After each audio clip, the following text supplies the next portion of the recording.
Welcome back again sa ating YouTube channel mga Kadaberkads, and for today's video, ang pag-uusapan natin ay tungkol sa mga importanteng ganap sa loob at sa labas ng Eat Bulaga and syempre patungkol kay Raisa May at kay Bimbi. So first topic, pag-usapan natin mga Kadaberkads ang tungkol nga po dito sa ganapan sa Eat Bulaga Studio na talaga namang jump-pack na naman po ang mga Daberkads natin sa studio po ng Eat Bulaga. And unang arangkada pa lamang po ng Eat Bulaga kanina, marami po agad ang naghahanap kay Bimbi Aquino sa programang Eat Bulaga kasi kahapon di ba wala din po si Bimbi Aquino sa Eat Bulaga kasi naka-rest day po ito.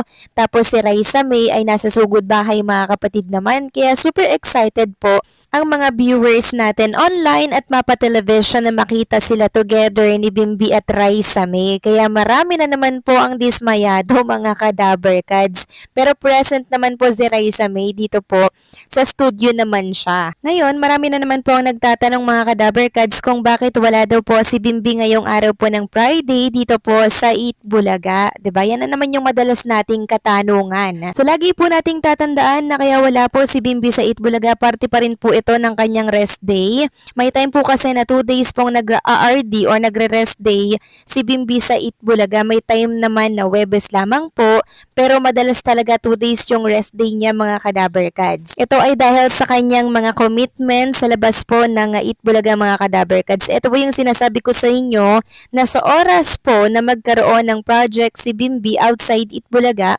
hindi na po natin siya madalas makikita sa Eat Bulaga with Raisa May Dizon. Katulad po ni Atasha Mulak na nagsimula din po siya sa Eat Bulaga tapos ng mga nagkaroon na po ng project, endorsement, super busy na po, hindi na po mahagilap ng Eat Bulaga. Pero parte pa rin po siya ng Eat Bulaga as Daberkads. Every time po na may mga special occasion or event sa Eat Bulaga, present at andon si Atasha Mulak at maaaring ganito rin po ang mangyari kay Bimbi. So nakakalungkot lamang po na syempre may iwan po yung mga fans, supporters na umaasang makita sila together, 'di ba, lagi sa Eat Bulaga, pero mangyayari po talaga 'yan. Kaya sabi ko nga po sa inyo, sulitin natin yung oras na napapanood natin sila sa Eat Bulaga. Huwag na po tayong magreklamo or huwag na po tayong mamressure. Kung bagay, enjoy na lang natin yung show. Ang importante naman dito mga Kadaberkads, nakita natin kung gaano po kalakas ang tambalang Bimbi at Raisa May. 'Di ba? Talagang pinag-usapan hindi lang dito sa ating bansa, maging sa iba't ibang panig po ng ating mundo. And nakita rin natin yung genuine connection ni Raisa at Bimbi sa isa't isa. Yun palang sapat na po yun na after 13 years ay nagkaayos po ang kanilang relationship together, and eto on process mga Kadaberkads para po sa forever. Samantalang kanina mga Kadaberkads, pansin po natin malungkot po si Raisa May Dizon. Unang arangkada pa lang po yun ng Eat Bulaga, sad face na po agad siya. Pero pinipilit niya naman pong makapagtrabaho. Very professional po si Raisa May. At sa mga naghahanap po ng kwintas ni Raisa, andyan lang po ang kwintas ni Raisa. Lagi pong nakatago sa ilalim ng kanyang damit, katulad po ng feelings niya kay Bimbi. Kaya kalma lang tayo mga Kadaberkads at patuloy pong suportahan ng Eat Bulaga kahit wala po si Bimbi or kahit wala si Raisa May sa programang Eat Bulaga, kasi syempre dito pa rin natin sila nakilala, dito pa rin po sila sumikat at talaga namang pinag-usapan. Kaya wag nating batikusin ang Eat Bulaga, si Bimbi or si Jack Salvador every time na wala po sa kanila yung dalawa sa programa.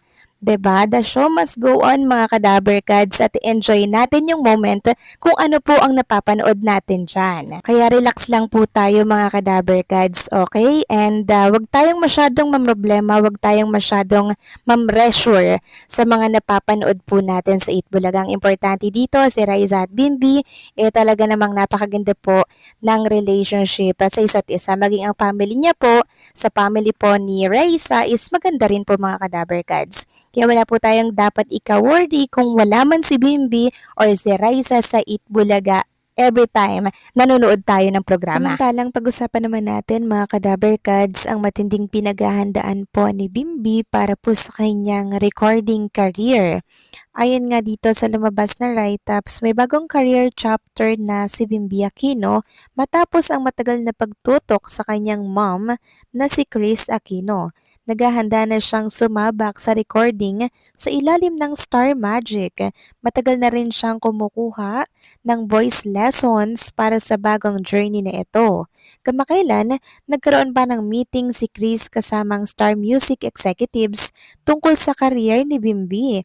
Mukhang may bagong artist na tayong aabangan. So kung may kaugnayan po ito mga Kadaber Kads, doon po sa meeting ng mga executive together with Miss Chris Aquino and Bimbi nung nakaraan, possible po na maging busy na si Bimbi outside project po sa Itbulaga katulad po nung nangyari kay Atasha Mulak. So parang nagiging starter po mga Kadaber Kads ang Itbulaga para po sa kanilang showbiz career at pag nag-boom na tsaka po iiwanan ng Itbulaga. Pero hindi naman po totally iniwanan mga Kadaber Kads kasi itong si Atasha Mulak every time po na mga may special event sa Itbulaga, present naman po siya at parte pa rin po siya ng Itbulaga.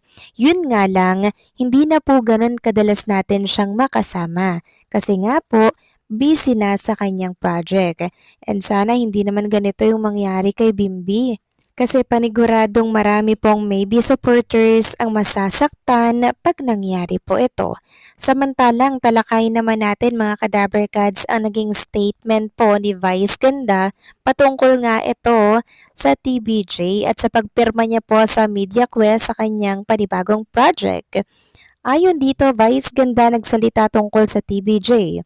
Wala raw siyang sama ng loob pero ano nga ba talaga ang namagitan sa kanila?